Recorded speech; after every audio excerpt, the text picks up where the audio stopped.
आज हम पढ़ने वाले हैं NCERT geography class 7 chapter number 4 वायु। तो आइए शुरू करते हैं। हमारी पृथ्वी चारों ओर से वायु की घनी चादर से घिरी हुई है, जिसे वायुमंडल कहते हैं। पृथ्वी पर सभी जीव जीवित रहने के लिए वायुमंडल पर निर्भर हैं। यह हमें सांस लेने के लिए वायु प्रदान करता है एवं सूर्य की किरणों के हानिकारक प्रभाव से हमारी रक्षा करता है। यदि सुरक्षा की यह चादर ना हो तो हम दिन के समय सूर्य की गर्मी से तप्त होकर जल सकते हैं एवं रात के समय ठंड से जम सकते हैं। अतः यह वह वायु राशि है जिसने पृथ्वी के तापमान को रहने योग्य बनाया है। वायुमंडल का संघटन। क्या आप जानते हैं कि जिस वायु का उपयोग हम सांस लेने के लिए करते हैं, वास्तव में वह अनेक गैसों का मिश्रण होती है। नाइट्रोजन तथा ऑक्सीजन ऐसी दो गैसें हैं जिनसे वायुमंडल का बड़ा भाग बना है। Carbon dioxide, helium, ozone, argon एवं हाइड्रोजन कम मात्रा में पाई जाती हैं। इन गैसों के अलावा धूल के छोटे छोटे कण की हवा में मौजूद होते हैं। चित्र 4.1 में वृत्तारेख दिया गया है, जिसमें वायु की विभिन्न संघटकों के प्रतिशत दर्शाए गए हैं। नाइट्रोजन वायु में सर्वाधिक पाई जाने वाली गैस है। जब हम सांस लेते हैं तब फेफड़ों में कुछ नाइट्रोजन भी लेते जाते हैं और फिर उसे बाहर निकाल देते हैं, परंतु पौधों को अपने जीवन के लिए नाइट्रोजन की आवश्यकता होती है। वे सीधे वायु से नाइट्रोजन नहीं ले पाते। मृदा तथा कुछ पौधों की जड़ों में रहने वाले जीवाणु वायु से नाइट्रोजन लेकर इसका स्वरूप बदल देते हैं, जिससे पौधे इसका प्रयोग कर सकें। ऑक्सीजन वायु में प्रचुरता से मिलने वाली दूसरी गैस है। मनुष्य तथा पशु सांस लेने में वायु से ऑक्सीजन प्राप्त करते हैं। हरे पादप प्रकाश संश्लेषण द्वारा ऑक्सीजन उत्पन्न करते हैं। इस प्रकार वायु में ऑक्सीजन की मात्रा समान बनी रहती है। यदि हम वृक्ष काटते हैं तो यह संतुलन बिगड़ जाता है। कार्बन डाइऑक्साइड अन्य महत्वपूर्ण गैस है। हरे पादप अपने भोजन के रूप में कार्बन डाइऑक्साइड का प्रयोग करते हैं और ऑक्सीजन वापस देते हैं। मनुष्य और पशु कार्बन डाइऑक्साइड बाहर निकालते हैं।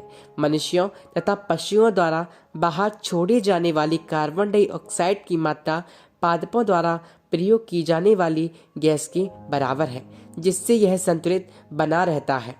परंतु यह संतुलन कोयला तथा खनिज तेल आदि ईंधनों को जलने से गड़बड़ा जाता है। वे वायुमंडल में प्रतिवर्ष करोड़ों टन कार्बन डाइऑक्साइड की बढ़ोतरी करते हैं। परिणाम स्वरूप कार्बन डाइऑक्साइड का बढ़ा हुआ आयतन पृथ्वी पर मौसम तथा जलवायु को प्रभावित करता है। वायुमंडल की संरचना। हमारा वायुमंडल 5 परतों में विभाजित है, जो पृथ्वी की सतह से आरंभ होती है। ये हैं क्षोभमंडल, समतापमंडल, मध्यमंडल, वाहक वायुमंडल एवं बहिर्मंडल। क्षोभमंडल। यह परत वायुमंडल की सबसे महत्वपूर्ण परत है। इसकी औसत ऊंचाई 13 किलोमीटर है। हम इसी मंडल में मौजूद वायु में सांस लेते हैं। मौसम की लगभग सभी घटनाएं जैसे वर्षा, कोहरा एवं ओलावर्षण इसी परत के अंदर होती हैं। समताप मंडल। क्षोभ मंडल के ऊपर का भाग समताप मंडल कहलाता है। यह लगभग 50 किलोमीटर की ऊंचाई तक फैला है। यह परत बादलों एवं मौसम संबंधी घटनाओं से लगभग मुक्त होती है। इसके फलस्वरूप यहाँ की परिस्थितियाँ हवाई जहाज उड़ाने के लिए आदर्श होती हैं।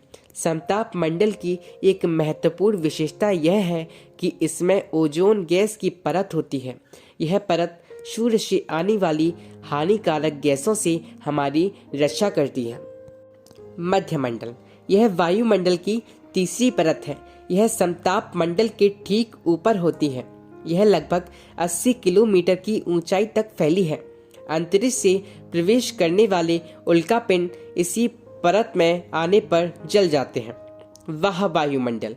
वायुमंडल में बढ़ती ऊंचाई के साथ तापमान अत्यधिक तीव्रता से बढ़ता है। आयन मंडल इस परत का एक भाग है। यह 80 से 400 किलोमीटर तक फैला है। रेडियो संचार के लिए इस परत का उपयोग होता है। वास्तव में पृथ्वी से प्रसारित रेडियो तरंगें इस परत द्वारा पुनः पृथ्वी पर परावर्तित कर दी जाती हैं। बहिर्मंडल वायुमंडल की सबसे ऊपरी परत को बहिर्मंडल के नाम से जाना जाता है।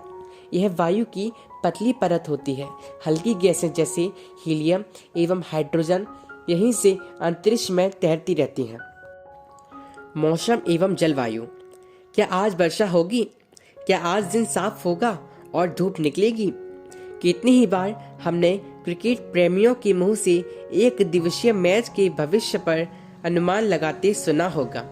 यदि हम कल्पना करें कि हमारा शरीर एक रेडियो है और मस्तिष्क उसके स्पीकर, तो मौसम वह है जो इसको नियंत्रण बटनों से छेड़छाड़ करता रहता है।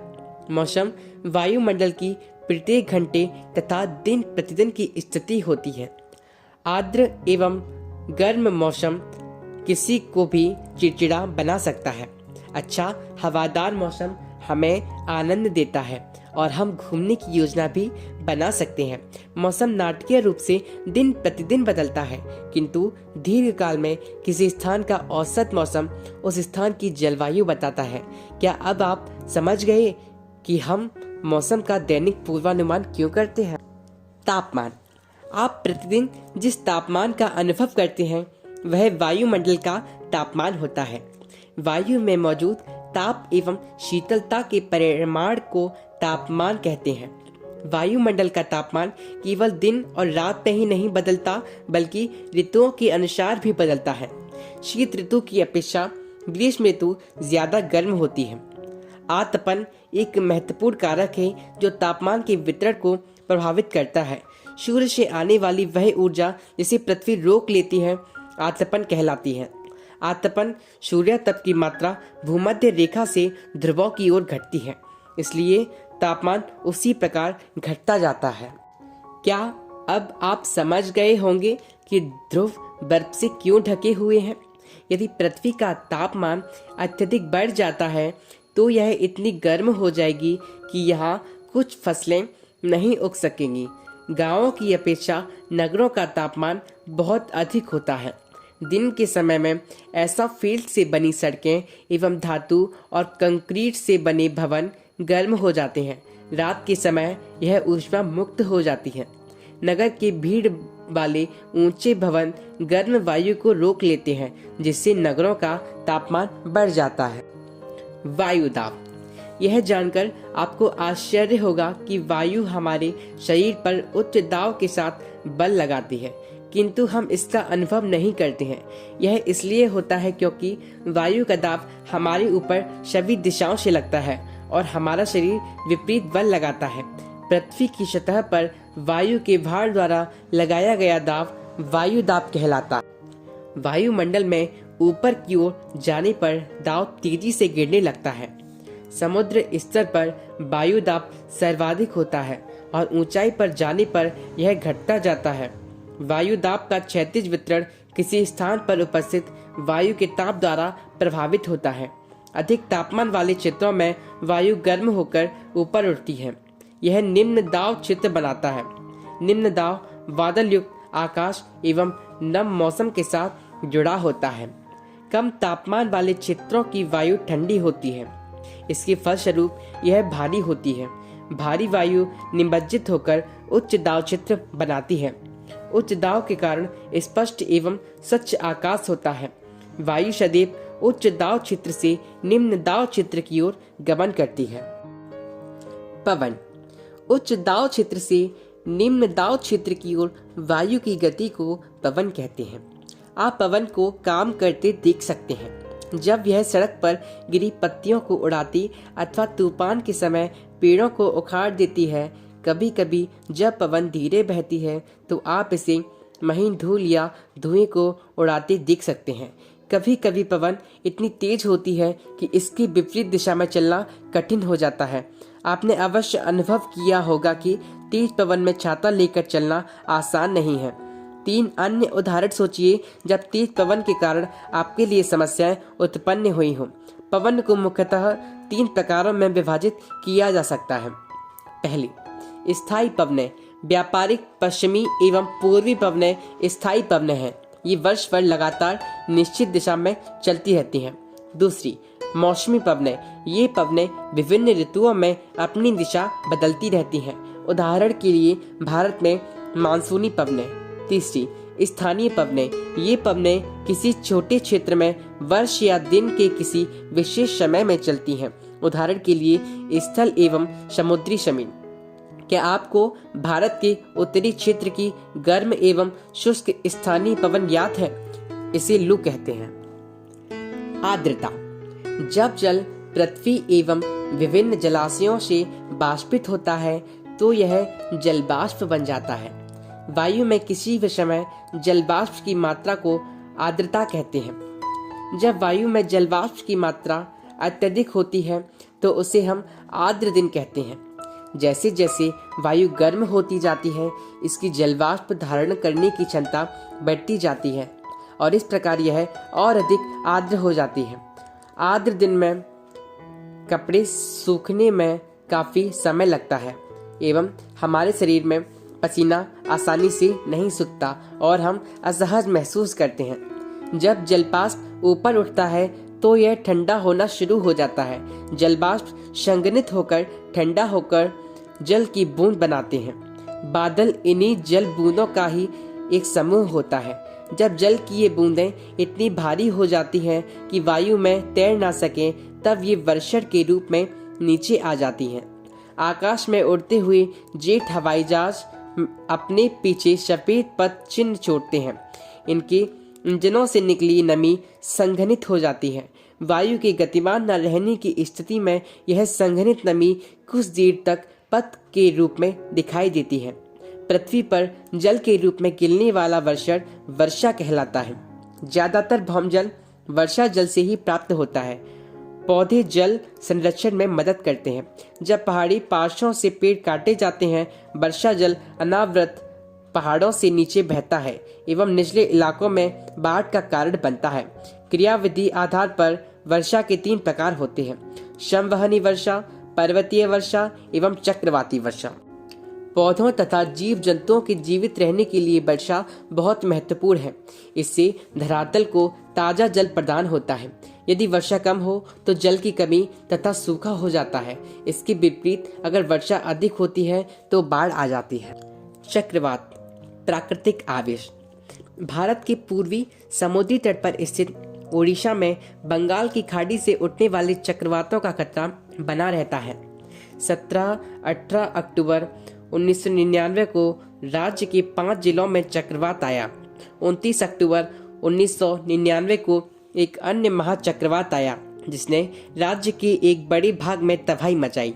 मुख्यतः पवन का वेग, वर्षा तथा ज्वारीय प्रोत्कर्ष से हानियां हुई। 260 किलोमीटर प्रति घंटे तक के वेग वाली पवन 36 घंटे से भी ज्यादा समय तक चलती रही। तीव्र वेग वाली इस पवन ने पेड़ों को उखाड़ दिया और कच्चे घरों को नष्ट कर दिया। अनेक औद्योगिक भवनों तथा अन्य घरों की छतें भी उड़ गईं। विद्युत आपूर्ति एवं टेलीफोन लाइनें पूरी तरह से कट गईं। चक्रवात के फलस्वरूप लगातार 3 दिनों तक भारी वर्षा होती रही। इस वर्षा के कारण ओडिशा की प्रमुख नदियां में बाढ़ आ गई। चक्रवाती पवनों के कारण उठी ज्वारीय तरंगें स्थल पर 20 किलोमीटर तक आ गईं और फलस्वरूप तटीय क्षेत्रों में भयानक तबाही हुई। अचानक 7 से 10 मीटर ऊंची ज्वारीय तरंगें आ गईं, जिसके कारण तैयार खड़ी धान की फसल पूरी तरह से नष्ट हो गई। 25 अक्टूबर 1999 को पूर्वी पोर्ट ब्लेयर के निकट थाईलैंड की खाड़ी में आपदाओं के कारण यह चक्रवात उत्पन्न हुआ और यह धीरे धीरे उत्तर पश्चिमी दिशा में बढ़ा। गहन होकर इसने महाचक्रवात का रूप धारण कर लिया और 29 अक्टूबर को पवन 10:30 बजे ओडिशा के इरेशामा एवं बालीकुड़ा के बीच के क्षेत्रों को प्रभावित किया। इस महाचक्रवात ने भुवनेश्वर, कटक और 28 तटीय नगरों सहित ओडिशा के पूरे तट को बर्बाद कर दिया। इससे लगभग 130 लाख लोग प्रभावित हुए। बहुत बड़ी संख्या में पशुओं की मौत हो गई। धान, सब्जियों एवं फलों की खड़ी फसलों का भारी नुकसान हुआ। ज्वारीय प्रोत्कर्ष में से उत्पन्न हुई लवणता के कारण कृषि युग विशाल भूक्षेत्र अनुपजाऊ हो गए। साल, सागवान एवं पास के बागान वाले विशाल भूक्षेत्र नष्ट हो गए। पारादीप एवं कोणार्क के बीच स्थित मैंग्रोव के जंगल लुप्त ही हो गए। क्या आप जानते हैं कार्बन डाइऑक्साइड वायुमंडल में फैलकर पृथ्वी से विकिरित ऊष्मा को पृथ्वी पर रोककर ग्रीन हाउस प्रभाव पैदा करती है, इसलिए इसे ग्रीन हाउस गैस भी कहते हैं। और इसके अभाव में धरती इतनी ठंडी हो जाती है कि इस पर रहना असंभव होता है। किंतु जब कारखानों एवं कार के धुएं से वायुमंडल में इसका विस्तार बढ़ता है, तब इस ऊष्मा के द्वारा पृथ्वी का तापमान बढ़ता है। इसे भूमंडलीय तापन ग्लोबल वार्मिंग कहते हैं। तापमान में इस वृद्धि के कारण पृथ्वी के सबसे ठंडे प्रदेश में जमी हुई बर्फ पिघलती है, जिसके परिणाम स्वरूप समुद्र के जल स्तर में वृद्धि होती है, जिससे तटीय क्षेत्रों में बाढ़ आ जाती है। दीर्घ अवधि में इसके कारण जलवायु में अत्यधिक परिवर्तन हो सकता है, जिसके फलस्वरूप कुछ पौधे एवं पशु लुप्त हो सकते हैं। जब वायु गर्म होती है तो फैलती है और हल्की होकर ऊपर उठती है। ठंडी वायु सघन और भारी होती है, इसलिए इसमें नीचे रहने की प्रवृत्ति होती है। गर्म वायु के ऊपर उठने पर आसपास के क्षेत्रों से ठंडी वायु रिक्त स्थान को भरने के लिए वहां आ जाती है। इस प्रकार वायु चक्र चलता रहता है। यह जानकर आपको आश्चर्य होगा कि पृथ्वी सूर्य की ऊर्जा के 20 करोड़ भाग का केवल 1 भाग 2 अरबवां ही प्राप्त करती है। तापमान को मापने की मानक इकाई डिग्री सेल्सियस है। इसका आविष्कार एंडर्स सेल्सियस ने किया था। सेल्सियस मापने पर जल 0 डिग्री सेल्सियस पर जमता है एवं 100 डिग्री सेल्सियस पर उबलता है। क्या आप जानते हैं कि चांद पर वायु नहीं है, अतएव वहां वायु दाब भी नहीं है। अंतरिक्ष यात्री जब चांद पर जाते हैं तो वे विशेष रूप से सुरक्षित हवा से भरी हुई अंतरिक्ष पोशाक पहनते हैं। यदि वे इस अंतरिक्ष पोशाक को ना पहने तो अंतरिक्ष यात्रियों के शरीर द्वारा विपरीत बल लगने के कारण उनकी रक्त शिराएं फट सकती हैं, जिससे अंतरिक्ष यात्री रक्त स्रावित हो सकते हैं। पवन का नाम उसके आने की दिशा के आधार पर निर्धारित होता है। उदाहरण के लिए पश्चिम से आने वाली पवन को पश्चिमी पछुआ पवन कहते हैं। वर्षा के दूसरे रूप हिम, सहिम, वृष्टि तथा ओला है। Thank you so much.